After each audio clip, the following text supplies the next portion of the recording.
दोस्तों कहते हैं कि कब किससे प्यार हो जाए वह कोई नहीं जानता और पति पत्नी के बीच अगर कोई तीसरा आ जाए तो रिश्ते जो है वह टूटकर बिखर जाया करते हैं। ऐसे कई कहावत जो है वह बड़े हुए हैं पति पत्नी को लेकर। आज की सच्ची घटना में कुछ ऐसा ही है।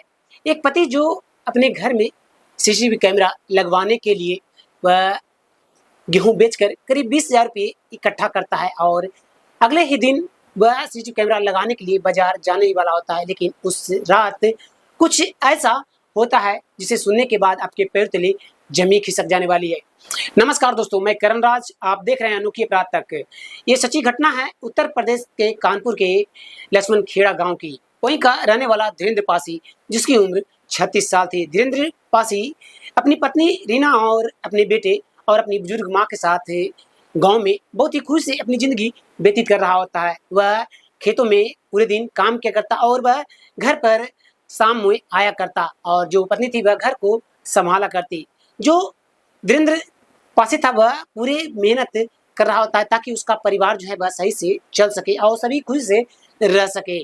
उसी दौरान जो धीरेन्द्र शास्त्री था वह एक शाम को जब वह अपने घर पर पहुंचता है तो देखता है कि उसके जो भतीजा है सतीश, वह उसके कमरे से निकलकर बाहर आ रहा है। जैसे ही सतीश को कमरे से निकलते हुए धीरेन्द्र पासी देखता है, उसे लगता है कि आखिर उसकी पत्नी के कमरे में जो उसका भतीजा सतीश है वह क्या करने गया है।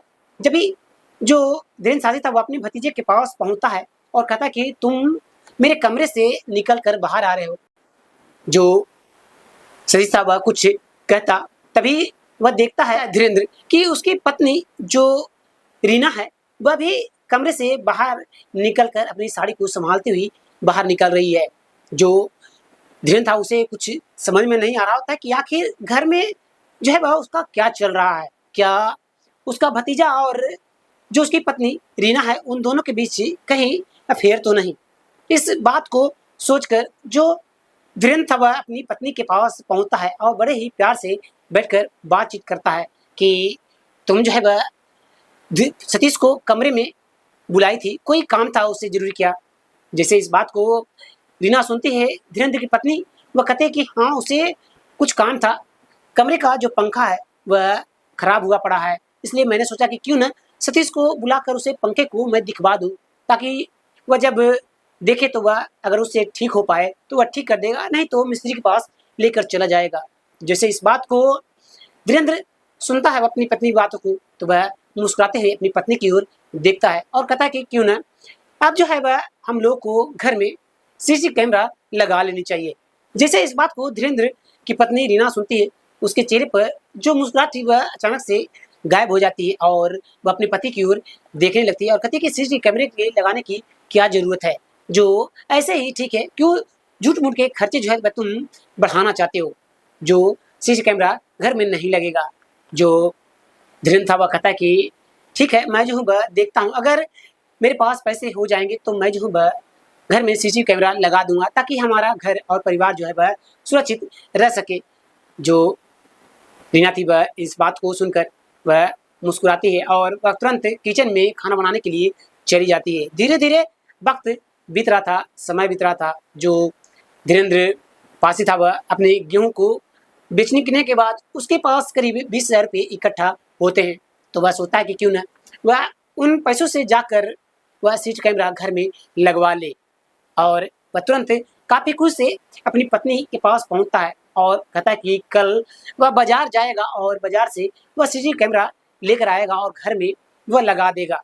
जैसे इस बात को रीना सुनती है धीरेन्द्र की पत्नी, उसे कुछ समझ में नहीं आने लगता। वह कहती है कि क्यों 20,000 रुपये के जो है वह कुछ और काम में आ जाएंगे पैसे, तुम जो है वह झूठ मूठ के खर्चे जो है वह क्यों बढ़ा रहे हो। लेकिन जो धीरेन्द्र था वह कहता है कि नहीं, मुझे जो है वह घर में सीसीटीवी कैमरा लगानी है। इस बात को कहकर धीरेन्द्र जो था वह अपने कमरे में चला जाता है। वह रात बीतती है, अगले दिन के सुबह के करीब 5 बज रहे थे। जो रीना थी वह अपने घर में झाड़ू को देते हुए वह घर से बाहर निकलती है। जो धीरेन्द्र था वह उस रात को अपने घर से पीछे खुले में चरपाई लगाकर सोया था। वह अपने पति के पास पहुंचती है उठाने के लिए कि सुबह हो चुका है, तभी वह देखती है कि उसके पति के सर पर किसी चीज़ से जो है वह वार किया गया है। जो रीना थी वह कुछ समझ नहीं पाती और वह वहीं पर दाढ़ी मार कर रोना शुरू कर देती है। जो घर के और सभी सदस्य सभी घर के पीछे में पहुँचते हैं तो देखते हैं कि धीरेन्द्र जो है वह इस दुनिया को छोड़कर चला जा चुका है और धीरे-धीरे गाँव वाले भी जो थे वह इकट्ठा होना शुरू हो जाते हैं। तभी गाँव वालों में से ही कोई व्यक्ति पास के थाने में जो है वह खबर देता है। पुलिस जो थी वह तुरंत तत्काल पहुँचती है और बॉडी को अपने अंडर लेकर पोस्टमार्टम के लिए भेज देती है। जो पुलिस थी वह वहाँ पर आस-पास के लोगों से पूछताछ करते हुए वह जब रीना से पूछताछ करती है तो रीना जो थी वह 3 लोगों के नाम को बताती है कि कुछ दिनों पहले उसके पति से कहा-सुनी हुई है और वही उसके पति को इस दुनिया से अलविदा किए होंगे। एक का नाम है किरत कुमार और उसका बेटा रवि और उसका भाई राजू। पुलिस से जैसे ही इन नामों को सुनती है तुरंत उन तीनों को अपने थाने लेकर चली जाती है और तीनों से पूछताछ करना शुरू कर देती है। लेकिन काफ़ी देर पूछताछ करने के बाद भी जब तीनों कुछ भी नहीं बताते, जो पुलिस थी वह कुछ समझ नहीं पा रही थी कि आखिर जो धीरेन्द्र है उसे इस दुनिया से अलविदा किसने किया। तो जो तीनों में राजू था वह कहता है कि रीना और जो धीरेन्द्र का भतीजा सतीश है उन दोनों के बीच कुछ चल रहा है। कई बार जो सतीश है वह रीना के घर पर जाया करता है और रात बिहार वह घर से निकला करता है। जो आप उन दोनों से कड़ी से पूछताछ करो वह दोनों जरूर बताएंगे। जैसे ही पुलिस इस बात को सुनती है वह तुरंत उन दोनों के मोबाइल नंबर को लेती है और जिसके बाद वह सीडीआर को निकालती है सतीश और रीना के मोबाइल नंबर का और देखती है कि हर दिन करीब 60 से 100 बार के बीच जो है वह दोनों के बीच कॉल किया जाता था और दोनों जो थे वह लगातार एक दूसरे से संपर्क में थे और एक दूसरे से बातचीत किया करते थे और घटना की रात भी दोनों जो थे वह काफ़ी देर तक बातचीत किए थे। पुलिस जो थी वह तुरंत रीना के घर पर पहुंचती है और रीना और सतीश को अपने अंडर लेकर थाने लेकर चली आती है और उन दोनों से पूछताछ करना शुरू कर देती है। लेकिन जो रीना थी वह कहती है कि जिस रात उसका पति घर के पीछे सोने के लिए गया हुआ था उस रात वह अपने सास और अपने मासूम बेटे के साथ कमरे में कूलर के पास सोई हुई थी। जो पुलिस थी जब उन दोनों पर कड़ी से पूछताछ करती है तो सतीश जो था वह अपना मुंह खोलता है और सारी बातों को बताना शुरू करता है कि करीब 6 महीने से रीना और उसके बीच दोनों के बीच काफ़ी दोस्ती हो चुकी थी और दोनों एक दूसरे से काफ़ी मिला जुला करते थे, एक दूसरे से बातचीत किया करते थे और जब भी रीना को कहीं जाना होता है तो वह अक्सर उसे छोड़ने के लिए वह जाया करता था और उसी दौरान बातचीत होते हुए उन दोनों में प्यार हो गया और प्यार कब वो दोनों जो थे वह नज़दीक आ गए वह खुद नहीं जानते। और जब धीरेन्द्र घर पर नहीं होता तो सतीश जो था वह रीना के घर पर चला जाया करता और दोनों एक दूसरे से प्यार करना शुरू कर दिया करते और ऐसे ही चलता जा रहा था। लेकिन एक दिन जो धीरेन्द्र था वह सतीश को कमरे से निकलते हुए देख लेता है तो उसे अपनी पत्नी और सतीश के ऊपर शक हो जाता है। इस वजह से जो धीरेन्द्र था वह सोचता है कि क्यों ना घर में सीसीटीवी कैमरा वह लगा देगा तो वह अपनी पत्नी और अपने घर के ऊपर नज़र रखेगा। इस बात को सोचकर वह धीरेन्द्र अपने गेहूँ बेचने के बाद जो भी पैसे इकट्ठा होते हैं करीब 20,000 रुपये उन पैसों से वह घर में सीसीटीवी कैमरा लगाने के बारे में सोच रहा होता है। लेकिन जो रीना थी वह अपने पति को मना करती है तो धीरेन्द्र जो था वह नहीं मानता और कहता है कि वह घर में कैमरा लगाएगा।